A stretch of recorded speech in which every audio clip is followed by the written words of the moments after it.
to say welcome to our session. I want to say it's lovely to see you because I've been presenting to a sort of a screen and the ether, so it's great that we've got everybody with us today. So like I say, feel free to show your faces as well, but keep yourself on mute. So we've got some really great content. We're going to hear from Anne Hunt, who is a lead for evidence at the National Academy of Social Prescribing, and she'll explain to us what the National Academy have been doing in terms of bringing the evidence together. And then Kerryn Husk and Lucy Cartwright are going to take us through the methodology and findings of evidence reviews and summaries. And we're going to finish up with Martin Gilchrist, who is at National England but has been working with National Academy of Social Prescribing to translate these evidence reviews into different products and outputs that are sometimes easier for people to understand and use in the different parts of the social prescribing pathway. And then let's see how it goes. You can put questions in the chat. We'll all keep an eye on the questions, and we'll have time for questions. So let's crack on. So I'm going to say, Anne, can I hand over to you, please? You most certainly can. Thank you for having me this afternoon. What a brilliant week. Social Prescribing Week has been so good. And thank you to Marie and her team for this fantastic conference. Just what an event. Brilliant. So at the National Academy for Social Prescribing, we see ourselves sitting at sort of an interface between research and policy and practice. And one of our strategic drivers is to make sure that those communities have access to the evidence that meets their needs, so they can, whatever your role is in social prescribing, you can help it to thrive. So that's one of our strategic aims. So we see ourselves as that sort of convener, if you like, of collaborations and partnerships that can help us achieve that aim. And our evidence programme, which is emerging, as is NASP, has three main objectives. So we want to understand where the priority evidence needs are. So across that social prescribing, wherever you are, the pathway, wherever you are, what are your priority evidence needs? And then we want to look to the existing evidence base that, again, is sort of exponentially growing and quite fragmented at the moment, but increasingly an increasingly large evidence base, to understand whether that existing evidence base can address some of those missing gaps in our evidence. And then, as Marie said, begin to synthesize those and translate them in ways that meet the needs of those key communities and audiences. And then if the evidence gaps can't be filled from the existing evidence, we want to address those gaps. So we want to bring together the people to help us address that. So facilitating those needs. So that's our three objectives in the evidence programme. But at the core of that, so the engine room, if you like, driving that is our relationship with our core academic partners, and now an increasingly wide and growing evidence collaborative, because that collective view, that expert view of what the evidence is telling us is far, far more compelling than any single one voice could be. So that's the rationale of bringing these partners together to work together to create that collective powerful voice of what the evidence is telling us.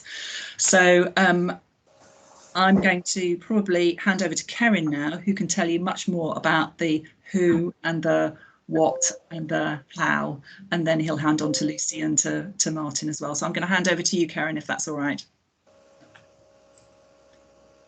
No problem at all. Thanks, Anne. I'm just trying to share some slides. Can you let me know if you see them? Because, like I said, I've been having a few MacBook issues. Well, no, human issues that are related to a MacBook. Is that all right? Can you see them? Yeah, we can see them, Kerryn. Thank you.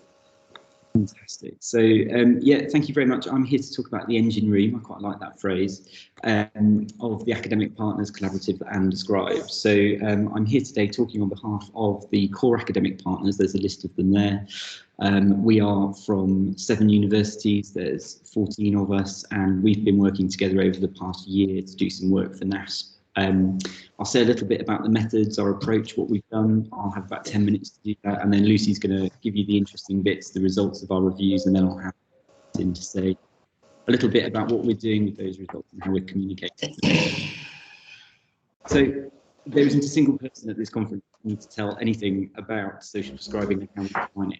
However, this slide is important because we think that social prescribing is a pathway, and I'm pretty sure we would agree with that, most of us on this call, rather than a single thing. It's not a single intervention, a single complex intervention. It's a pathway, a set of relationships that all have to function in order for social prescribing to work. The reason I put this slide up is not to be patronising, but to say that this has implications for what we would consider to be evidence. You can't simply ask, does social prescribing work? Because the answer is almost always which bit, in what ways, for whom. And so our evidence summaries wanted to take that pathway and put evidence to specific elements of that pathway rather than as a whole. But before I get into that, I'll say who we are. In the centre are the core academic partners that I've just described and went up on the first slide. So there's 14 of us. Around that, in that second layer of the target that you can see in the centre there, are other UK-based evidence-interested individuals around social prescribing. We had a call out. Hi, Anne. Sorry. Your slide hasn't moved on, Kerryn. Interesting. How about that? You'll have to describe it. Oh, I'm sorry about that. That's what have I done there? All right, I'll try and share again and just see if I can get it.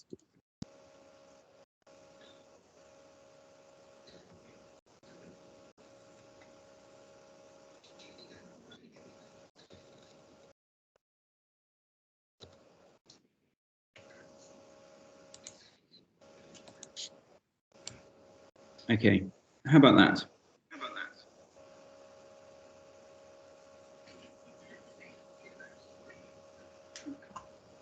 Yeah, that's there, Kerryn. Fantastic, thank you. Sorry about all that. Okay, so the target in the centre of that little diagram that you can now see is our core academic partners. The layer around that are other UK-based evidence-interested people for social prescribing. We try to populate that throughout the NASP programme and are continuing to do that. The third layer of that target are our international colleagues. We've met quite a few people today who are part of that, but also a much broader range of people. And we're actively trying to populate all layers of that target at the moment so that we've got a cohort of people that we can bounce ideas around with, we can talk about evidence into the future. And I'm about to say a little bit about the fact that we did some prioritisation. And the prioritisation people that we asked came from all of those layers, plus a much broader invite. So we wanted to be really broad in that prioritisation process. Governing all of this work has been NASP and a steering committee that was set up by NASP. What did we want to do? Well, we wanted to take our social prescribing pathway that I showed you a minute ago. We wanted to chunk it into categories or bits that we thought we could provide evidence against or evidence summaries against. Those categories to find out what people were interested in. We couldn't possibly spend a year trying to put reviews to every single component of social prescribing. So what was it that people really wanted to find out about? What was it that people wanted evidence summaries relating to? Following that, we wanted to map the existing team's work. We know there's a huge amount of social prescribing research that's been going on over the last few years in the UK.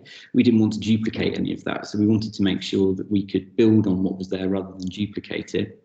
And then we wanted to produce some systematic maps, some evidence summaries, and a roadmap for the future of the evidence around social prescribing. Inequalities was a big feature of our work. We know that there's much spoken about the potential for social prescribing to reduce or impact on health inequalities, and we wanted to try to capture that as best we possibly could in these evidence summaries. We know it's not perfect, but we used the Progress Plus framework to try to extract any data that related to those categories in the evidence that we located.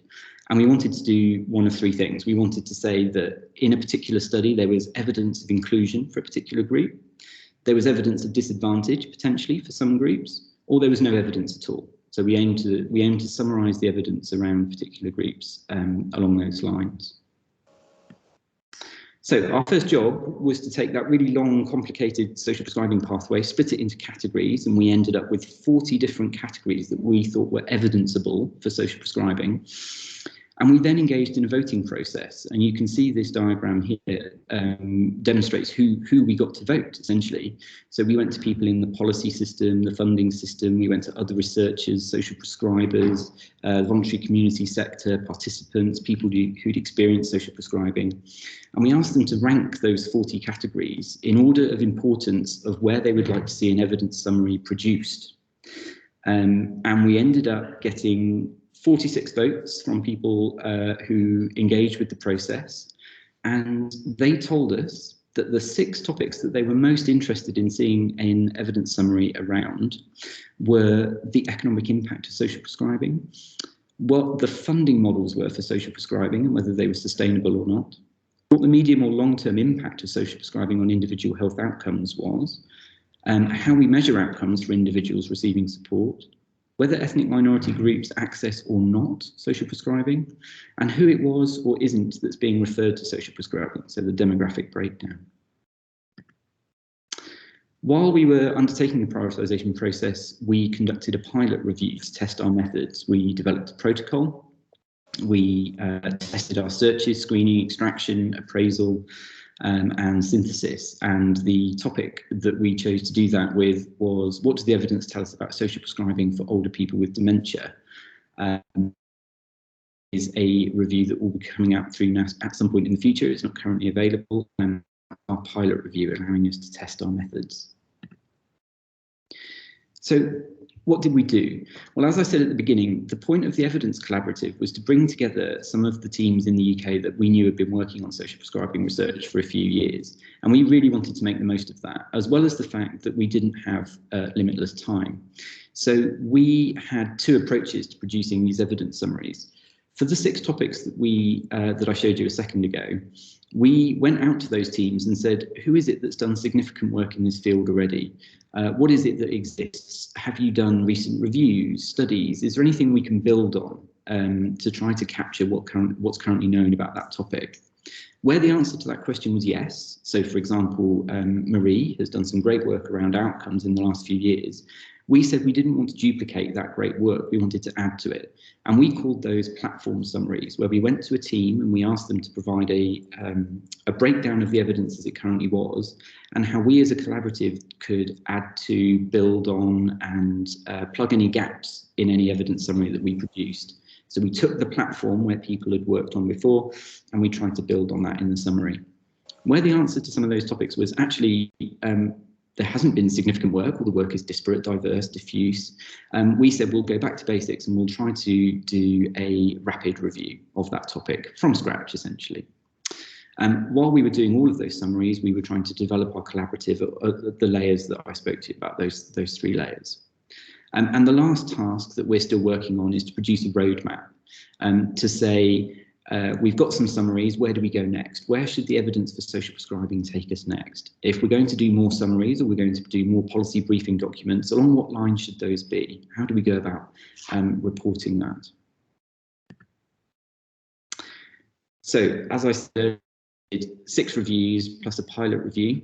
Our platform reviews were the first 4, the economic impact of social prescribing, funding models as they relate to social prescribing, medium and long-term impact of social prescribing, measuring outcomes for individuals.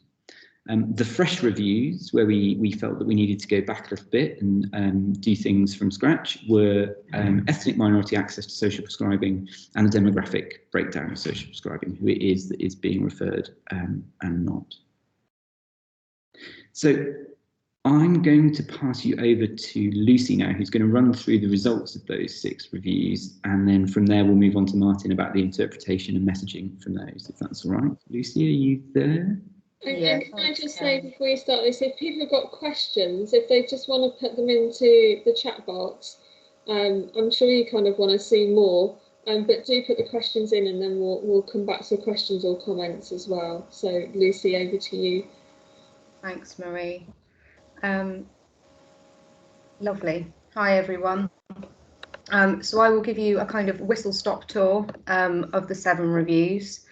So I'll start with our pilot review, which, as Kerryn said, was looking at the evidence of the impact of social prescribing for older people with dementia.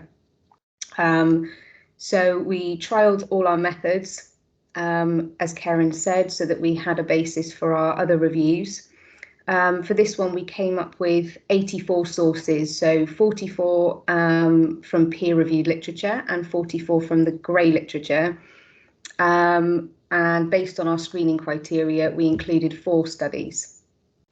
So we trialled What Works Centre for Wellbeing and the UK Evaluation Society for critical appraisal.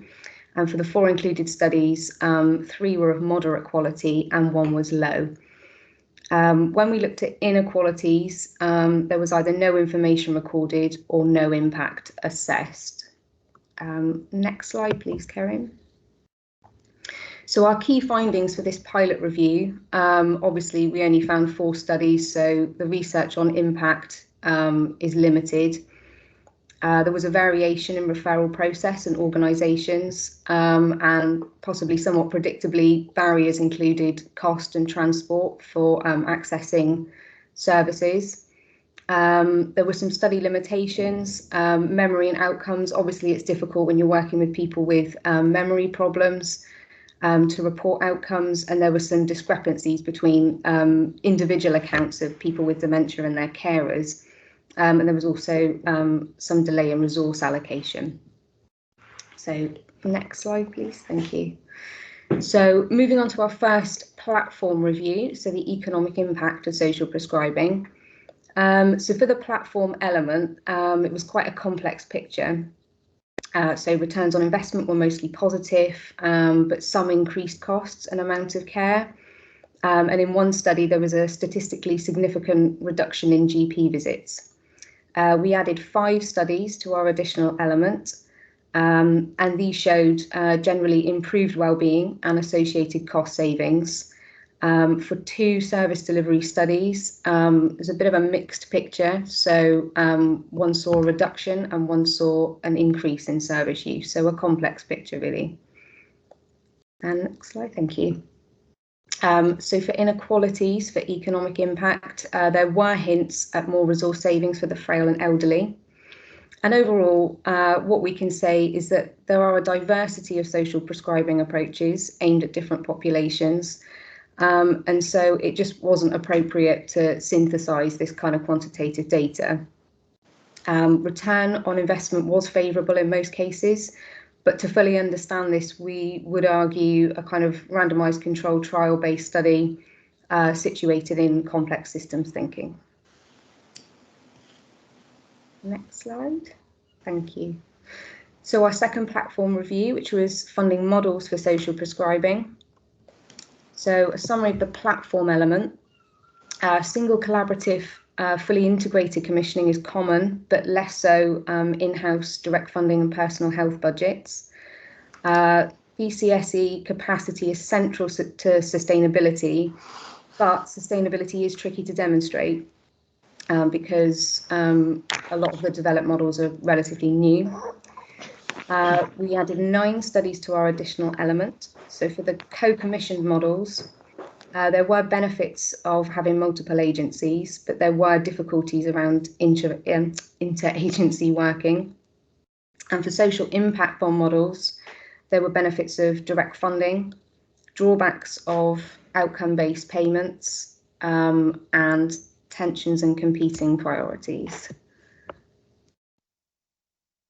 So when we looked at inequalities for funding models, for most demographics, there were no differences, but there was some evidence of positive change for younger service users. Overall, we still don't know if funding models are sustainable for the reasons I said before. And the most effective model is where a range of local partners are working together equitably whilst recognising the inherent tensions. So our third platform review, the medium and long-term impact of social prescribing. And this was based on a very recent comprehensive review from Marie Polley. So there is no agreed definition for what constitutes short-term impact versus medium or long-term impact. Funding streams are often very new, so there was no follow-up over 12 months. And most follow-ups were at 6 months. We added 32 sources to this review.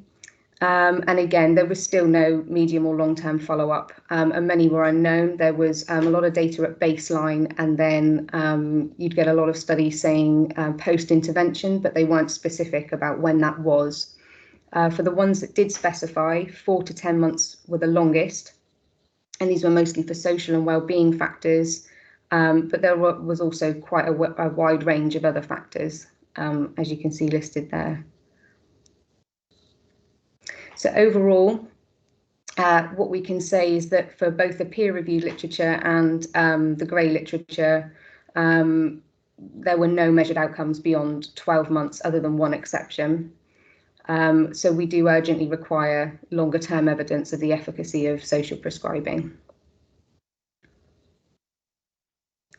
So our final platform review was measuring outcomes for individuals.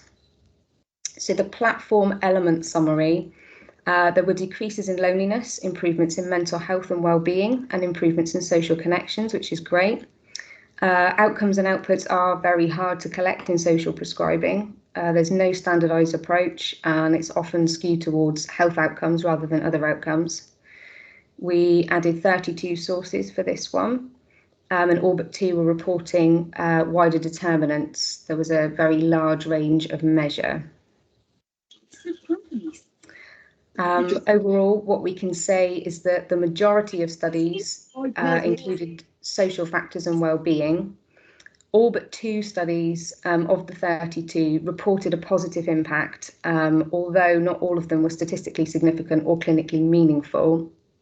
And none of these were controlled studies. Of the 2 that didn't report a positive impact, 1 reported a decline in the quality of life, and other a decline in group memberships. So our first fresh review was how are ethnic minorities accessing social prescribing. And for both our fresh reviews, we looked at evidence from 2017 onwards. And this was for 2 reasons. Firstly, we wanted to give a good reflection of current services. And also we were aware that COVID has obviously had an impact. So we wanted to give a balanced view of a time period that was both pre-COVID and post-COVID. For this one, we used the definition of accessibility from the European Patients Forum, which was that services should be available, adequate, accessible, appropriate and affordable. We only had 3 inclusions for this review. There wasn't much out there. And these were service descriptions and assessments rather than formal evaluations. We came up with 5 key concepts from thematic analysis, which were communication, cultural expectations, trust, inclusivity and outreach. And there were some best practice indicators that commonly came up, which were having awareness, diverse staff, making offers that reflect local communities, making offers accessible and welcoming, and providing alternative venues. So overall, what we can say is that there is a lack of research exploring the accessibility and barriers and enablers to social prescribing for ethnic minority groups. We are aware that ethnicity is not the only aspect of identity, but this was a prioritised review, and potential issues should be considered by providers. And further research on this topic is really important.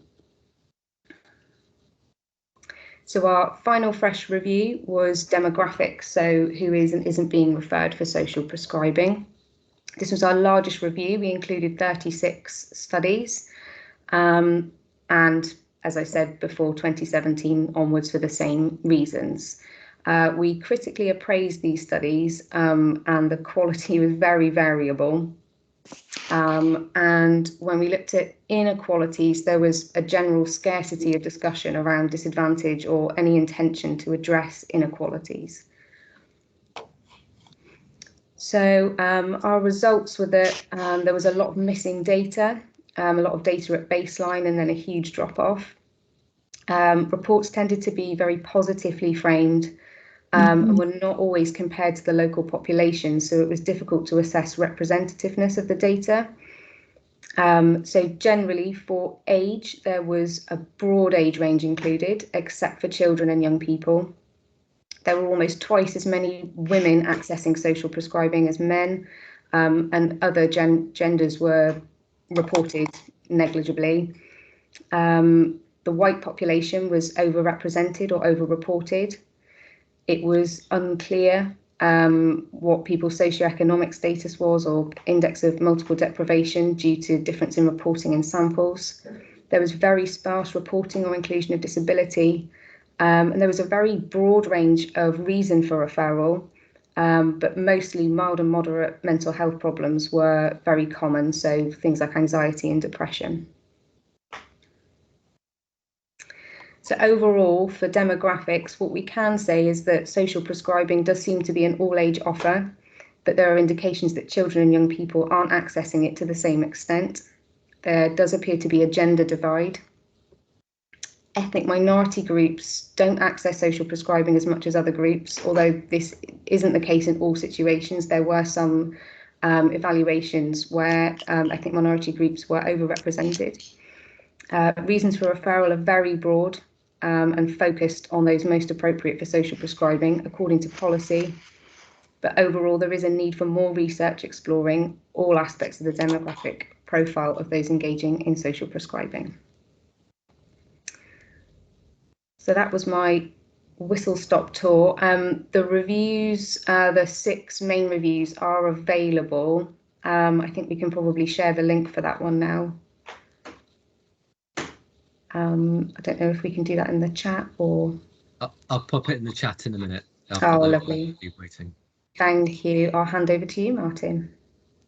Thank you very much. Right, I'll just share my screen.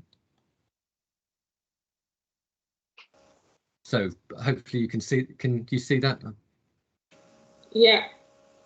Thank you. Sorry, as usual, Teams moves my screens around. So thanks then, Kerryn. Thanks, Lucy. So my name's Martin Gilchrist. I work for NASP as the research officer, and I work with Anne, who's the programme lead for evidence in NASP. And what I'm going to do is introduce the briefings that we've produced at NASP, which are based on the summaries you've just been taken through. And the summaries themselves are clearly important in helping us to understand what the current evidence tells us about social prescribing and in helping to make the case for further investment and support, both in the delivery side of things and also the research. And what we really wanted to do is make sure that as wide an audience as possible get to see and hear those messages that they contain that you've just seen. And that's why we produced the briefings that bring out the main messages, some of which have been presented, but present them in a way that helps us reach people who might not otherwise have been reached. I work for Natural England. I've been seconded across to NASP, but I know full well that my senior managers wouldn't read the full summaries. They don't have the time, don't necessarily have the technical literacy, if you like, to pull out the messages for themselves that we'd like them to see. So that's the purpose of these sorts of briefings, to reach new audiences, reach new people. So 5 briefings based on the 6 summaries, not including the pilot that you've just been taken through. And they're set out in this slide. So they mirror the summaries with one exception, as we brought together the 2 summaries that looked at outcomes for people receiving support from social prescribing, and then the one looking at where there are any medium or long-term outcomes reported, and if so, what are they? So this is the full set. So on the economic impact, sustainable models, measuring outcomes, which combines those 2 that I've just mentioned, who isn't being referred, and then the accessibility of social prescribing to in England to people from Black, Asian and ethnically diverse population groups. So this is what they look like. The longest is 4 pages. We've simplified the language wherever possible. We've probably at times removed some of the detailed nuance in it to make them more accessible, make them more readable. And they're available alongside the full summaries so that people have access to both on the NASP website. And I'll pop the link in the chat in a minute. So I'm going to go into a little bit of detail on a couple of them to give you a flavour of how they're set out and the kind of detail they contain. But they all follow a broadly similar format of outlining what we know and what we feel we can say with some confidence, and you've seen some of those messages already from Lucy. And then also what some of the evidence gaps are that still remain that we'd like to fill, and Kerryn touched on that at the beginning with the roadmap. So if you look at this is just an example of some of the headlines that we've set out. So in the briefing, looking at the economic impact of social prescribing, we set these key messages out, such as, you know, the headline ones are that the evidence suggests that social prescribing can reduce the pressure on primary care and save costs, and the evidence demonstrated favourable social return on investment in most cases, and there was some evidence as well about good value for money with respect to quality adjusted life years. This is not just the headline messages in the briefings, though.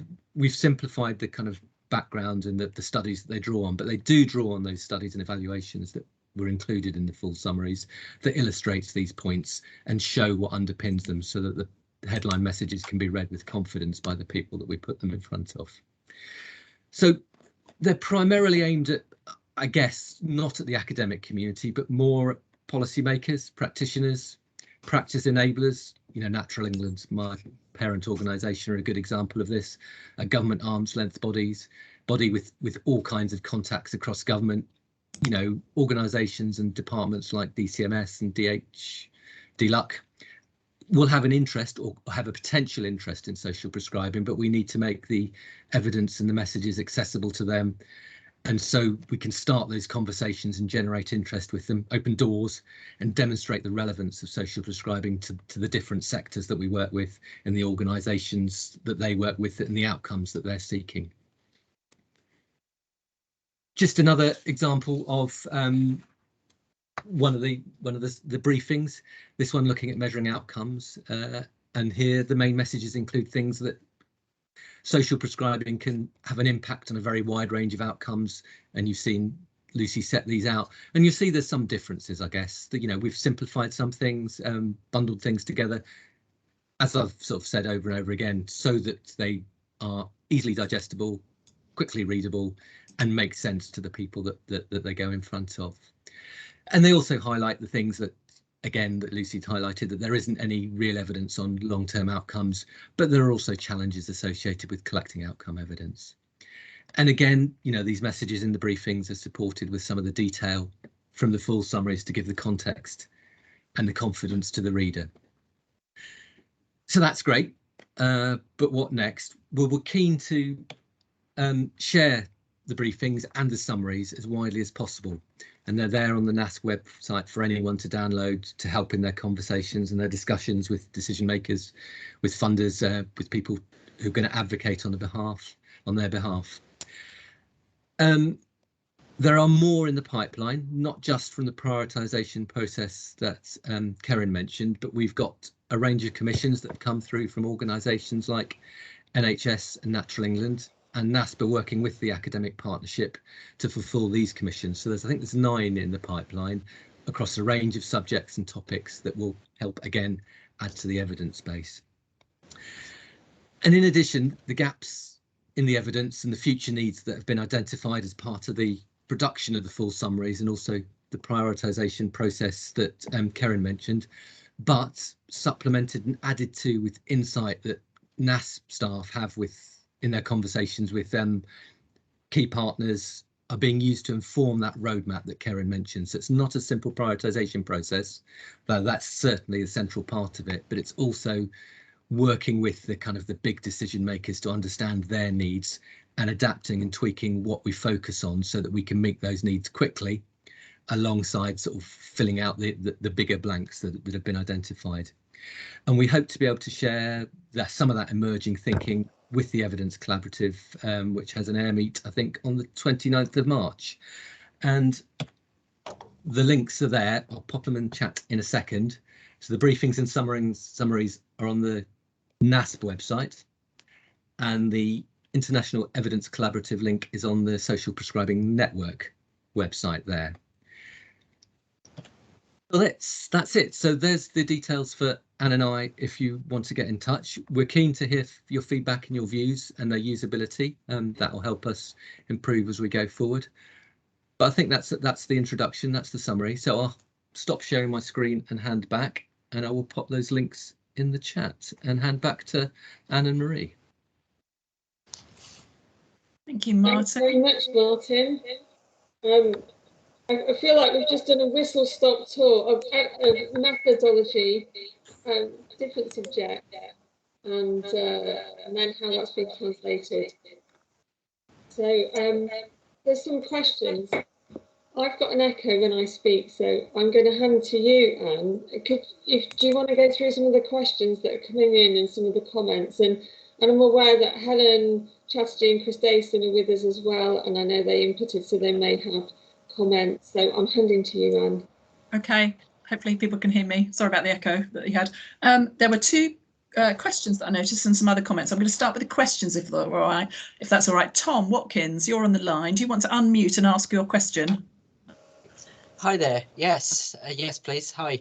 I was just wondering whether, given the evidence that we heard earlier on, whether we feel that, you know, overwhelmingly there is a positive impact through social prescribing on addressing health inequalities, or whether we still have a lot of work to do, essentially. So which one of the academic partners? Kerryn, do you want to, or? Well, I'm happy to start off, but I know that others will want to chip in. I think it's probably the $64 million question, isn't it? And I think there's huge amounts talked about, and there is huge potential. I mean, clearly, link workers report that health inequalities are one of their main priorities. There are lots of reasons to be hopeful, but I think in terms of the evidence and what we can currently say, the answer would probably be that we don't know with any great depth, and we certainly don't know with any great nuance. So I'd like to say that there is potential. I think there are routes to which we might believe social prescribing could address some health inequalities, but at the moment the evidence doesn't tell us in what ways or how or for whom. Somebody might be a bit more positive. Sorry, that sounds a little bit neutral. No, I think, Kerryn, I think you're right to say that. And the thing is, though, just because the papers aren't there with the evidence, it doesn't mean to say it isn't happening. So there's a difference between negative evidence saying there is no effect and actually the research not actually having been done yet. And basically the data isn't being collected in a way that it can be then synthesized for these types of reviews. But when I do a lot of interviews for social prescribing schemes, this is clearly, you know, a really core part of what's happening. But how that then translates into outcomes and statements that we can make when you apply a different kind of angle from the research angle and evidence synthesis, that's where I think the gap is. Helen Chatterjee or Chris Dayson, I don't know what you think. Yeah, I'm happy to add to that. I think a big area that has come up consistently is about longitudinal evidence of the impact, and that speaks to some of the points people have been making about prevention. I think where we can gather longitudinal data of the impacts of engaging in any kind of community-based interventions and prevention programs, that's where we can make a really big impact. Most of the data tends to come from short-term interventions, and they tend to be psychosocial, psychological well-being outcomes. So definitely on the longitudinal side, definitely in terms of a mixed portfolio across the whole body, so not just psychosocial, but getting physical, physiological outcomes. And the other, I think, big area is we heard a little bit about the economic benefits, but we know that in terms of health economics, there's considerably more work that needs to be done. So it's a big shout out to anybody working in health economics. Come and join the social prescribing movement and the evidence collaborative. Thank you. Now, Chris Dayson, you put a comment in the chat. Do you want to just say that verbally? Yes, I guess the two comments are linked. So I think the gold standard of evidence talks about controlled studies and randomized controlled trials. But I guess we're at a point now with the rollout of social prescribing where it's difficult to see how randomization could really happen. So maybe we're at a stage where we need to think about natural experimentation, but I don't think we can do that at the moment because the data is so messy and untidy, and so there's a first step around kind of like standardizing and improving the data infrastructure so that we can do those comparisons across time, space and place. And I know kind of NHS England have been grappling with this, but I guess I wondered if there was a view about kind of, does NASP have a role at all in kind of stewarding that process, and how is that going to, how are we going to get to where we need to get to with the data to enable us to do the research that we want to do? Because it feels like there's quite a long journey to go on. Marie, you've got your hand up. I'll say my point whilst I remember it, because I'm quickly fading, if I'm honest. But I think, you know, we'll come back to you to answer that question about NASP. I think that was an interesting one. My point was data collection is really difficult on the ground, and commissioners often have lots of different data they want collected, and if an organisation has multiple funding routes, they're required to report all sorts of different things, and I think that's really difficult. And what I see often is you can get quite a lot of baseline data, and then the follow-up is really difficult as well, and then how it's reported is really random. So one thing we do notice when we do the summaries, if we look at the grey literature, is sometimes you can find how many people started in the service, but then you can't quite find out how many people dropped out, and you're not quite sure how many finished, and how the data reflects the flow of people through. So there's probably some reporting standardisation would be helpful at a minimal level, that then at least we can ask people to say, well, when you're doing a report, don't forget to put in these 5 bits of information, because that can be really helpful. But yeah, but it's very difficult on the ground, and there's no point just throwing an outcome measure at the link workers and saying, can you just start measuring this? Because not all outcome measures work for the people and the conditions they have and all of that. So it's not simple, I don't think. But going back to you, Anne, you know, where do you see NASP's role in this kind of standardisation, and Chris's point that he put to me? I think this might seamlessly link on to Vicky's question as well, because there was a question around, was any of that SNOMED data that's out there being involved in stuff? So I'll come back to Kerryn to answer that one. But certainly in the immediate term, because of that really urgent need for standardisation of data, we're looking very much to work very closely with the NHS on their new information standards. So I don't know if there's anyone else on the line that knows far more about that than I do, but certainly we're working very closely with NHS because we see that as absolutely key. So that minimum data set is in there, and as is mining the information that's currently sitting out in the emerging ICSs that we currently don't have access to, because as Marie said, it's just, you know, it's not published yet. So there's some really big pieces of work that I think need to happen going forward, and we're really keen to work with partners, including the NHS, to help move that forward. But Vicky, have I articulated your question right? Yes, perfect. Thank you, Anne. Perfect. Just rather than us all keep collecting different data in different places, I was just checking whether some of the data that I know is collected from social prescribing teams is being used in that, or could be used in that. I think one of the issues is just a backroom issue about sharing data, is if anyone's trying to do data sharing for a project, even within the NHS, but if you try to go out between local authority and NHS, or voluntary sector and NHS, there's a huge amount of work to do, the data protection assessments that you have to do, set up all the information, and actually data sharing is really difficult. I hope it will get easier, and I have no answer to it. It takes about 6 to 9 months on any project I do to get the data sharing agreements all in place. And it's really important to protect people's data. But actually that makes it much harder, because we see all this data that's being collected, but actually it's not so easy to put it all into one pot and analyse it. I don't know if people have got thoughts about that idea of data sharing or comments. There was just one thing I was going to add to that, and sorry I dropped out for a second there, so if I missed it I apologise, but there's the point about primary care data is that it exists, but it only tells you part of the picture, doesn't it? Because primary care only has a view of one bit of social prescribing, and it's clearly a much broader system. You wouldn't want to make primary care responsible for the whole system. And also the voluntary and community sector organisations that are running activities can't then be burdened with collecting huge amounts of data without the infrastructure, money and resources to collect, interpret and report those data. So it's really important that we synthesise all the primary care data, but recognise that it's a patchy system and that lots of these players in that system, for them, it's really difficult to do this, and we need to try to put things in place to allow them to do it. Can I just ask people, just if you're not on mute, would you mind muting? I'll go down and have a look down on this. But thank you, Kerryn. That was a really helpful response. Now, shall I move on to some comments? Unless I can't see. Oh no, there's some hands up. Sarah, have you got your hand up? I do. Yeah, sorry.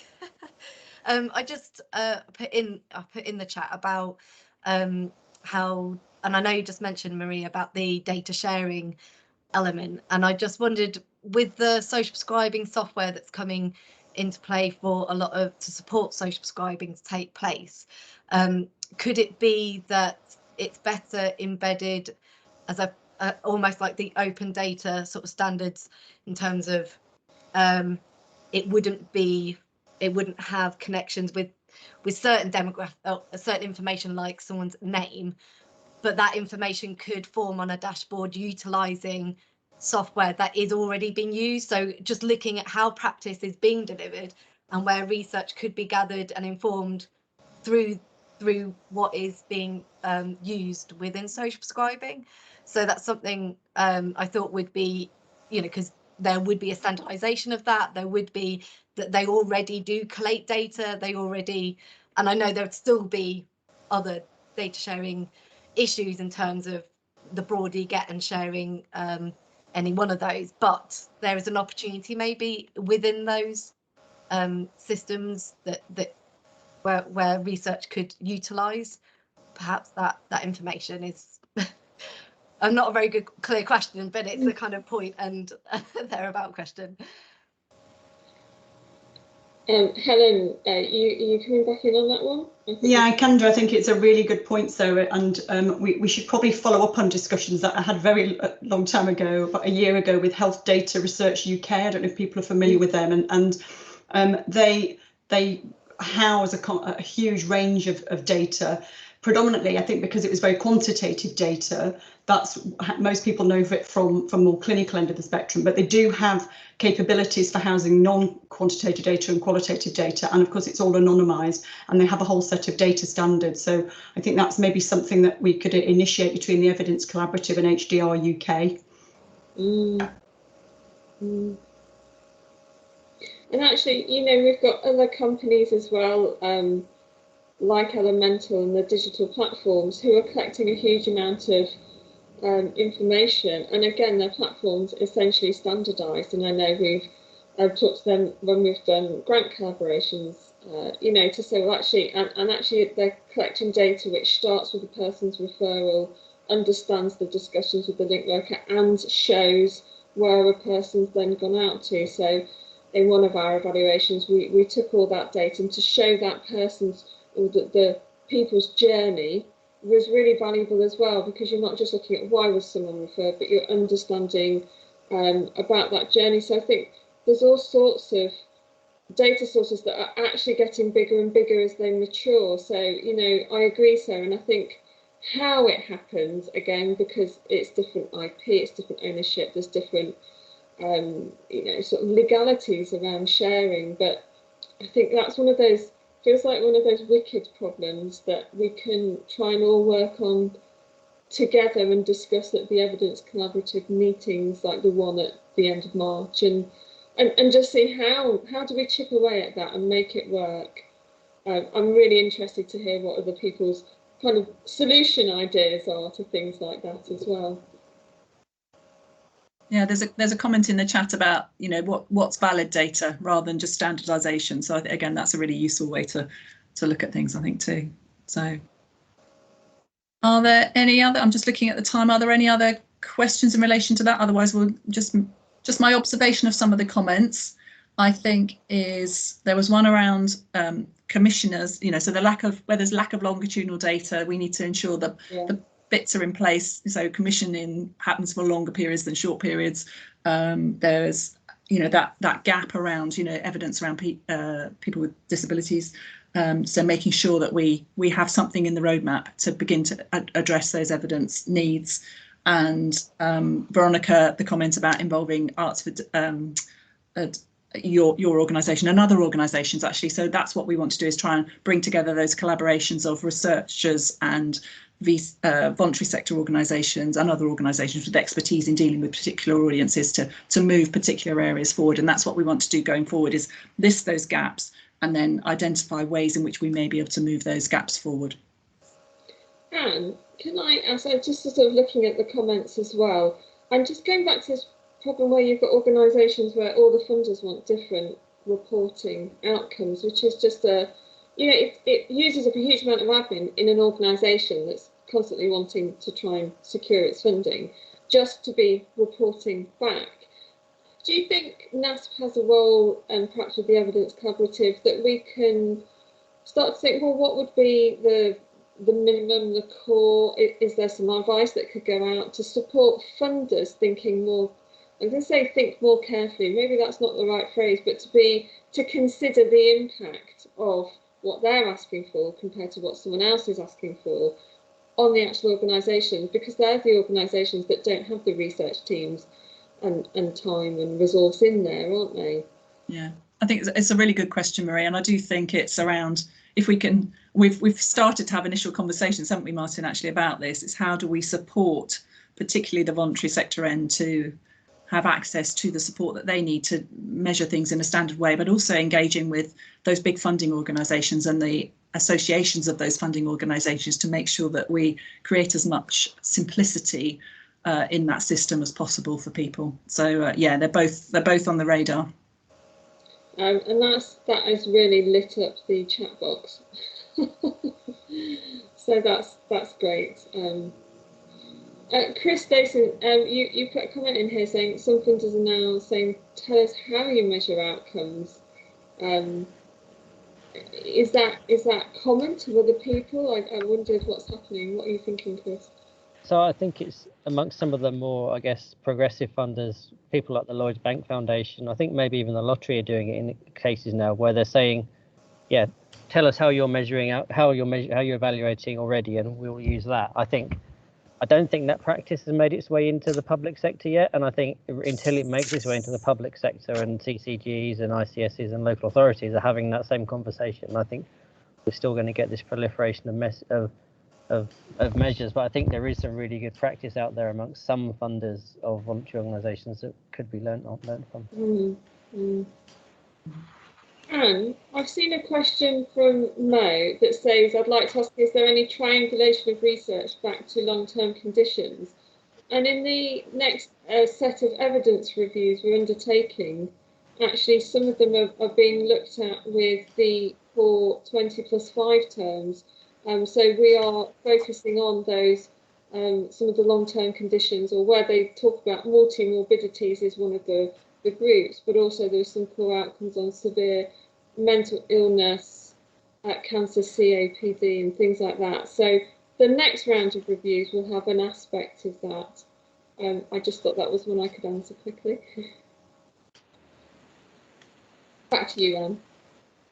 Yeah, and just following up again, that will help us with targeting as well. So doing that triangulation again, another thing going forward is it will really help us target services too. Is there anything else? Has anyone got their hands up? Are there any other burning comments or questions? Angela Gill's just put citizens' advice levelling up employment reports in the chat, which perhaps, Angela, do you want to say a little bit about that?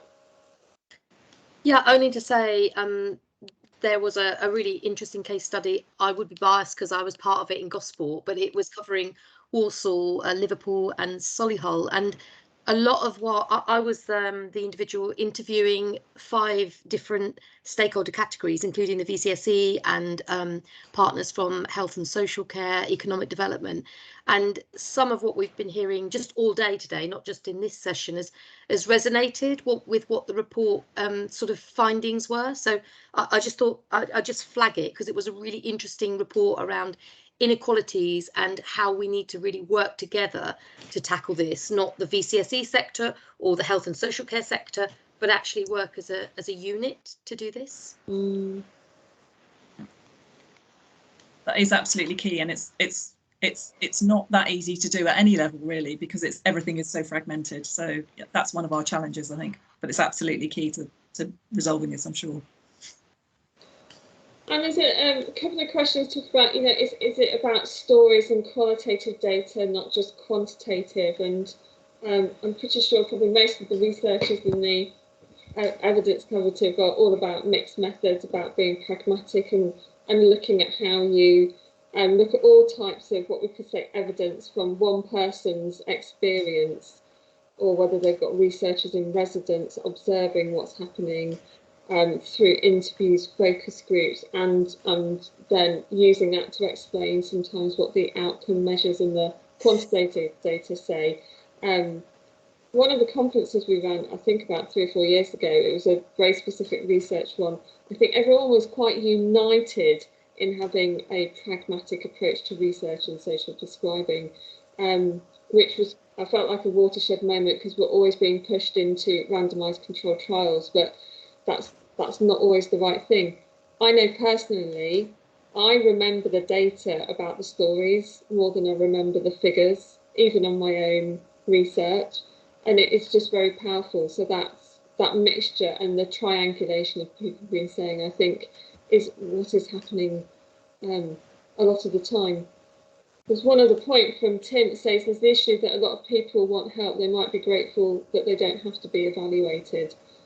And I think there's that ethical issue, isn't there, that everybody's got the right not to have to report this data. So how do we collect the full impact and properly have that external validity to, does this match the population in that area? And give people the right to say, actually, I don't want to fill that form in. So I'm opening that out to people. Right, we've got Mo Rahman, you've got your hand up. Hi, I just thank you, Marie, for answering my question earlier on. I just wanted to make a very specific point, because having listened to the conference for a couple of days, being a clinician as well as a platform provider, one of the key things that a lot of people brought up was, how do we fund this? And I'm sure most people know, probably a lot better than I do, that long-term conditions is a key buzzword and a key factor at the moment for the NHS. So the point I wanted to make was that as soon as possible, we can triangulate the research to long-term conditions and benefits, the quicker the governments around the world will pay attention, because it's a multi-billion-dollar industry around the world. It costs an absolute fortune to manage diabetic patients and all sorts of other types of patients. So there's the main, you know, if there's one opportunity, it's the evidence behind long-term conditions and benefits, social prescribing. Thank you. Okay, now we're very perilously close to time. There's one more hand up, Marie, or shall I close? Is it Marie? No, it's not my hand, but I'm happy for you to go to another one. We've got 2 minutes, so let's make. So you've got 1 minute, and then give me 1 minute to close up. I'll do in 2 seconds. It would just be really good to see data as something that actually informs the person and their journey, and it's something dynamic that person finds, number one, useful to them and their journey, and then we're just the people asking, oh hey, can we now have an insight, and to what extent would you like to share that journey with us?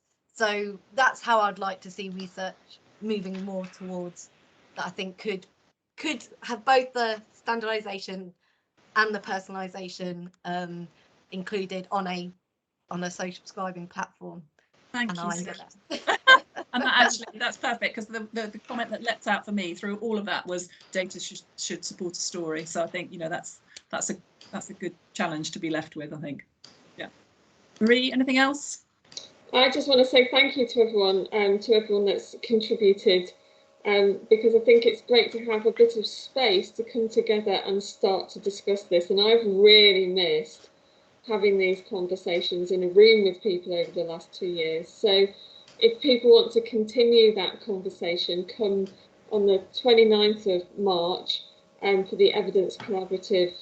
It was really, again, it's an open meeting to say that this is where NASP are going and this is what the Evidence Collaborative are going, but we need your voice.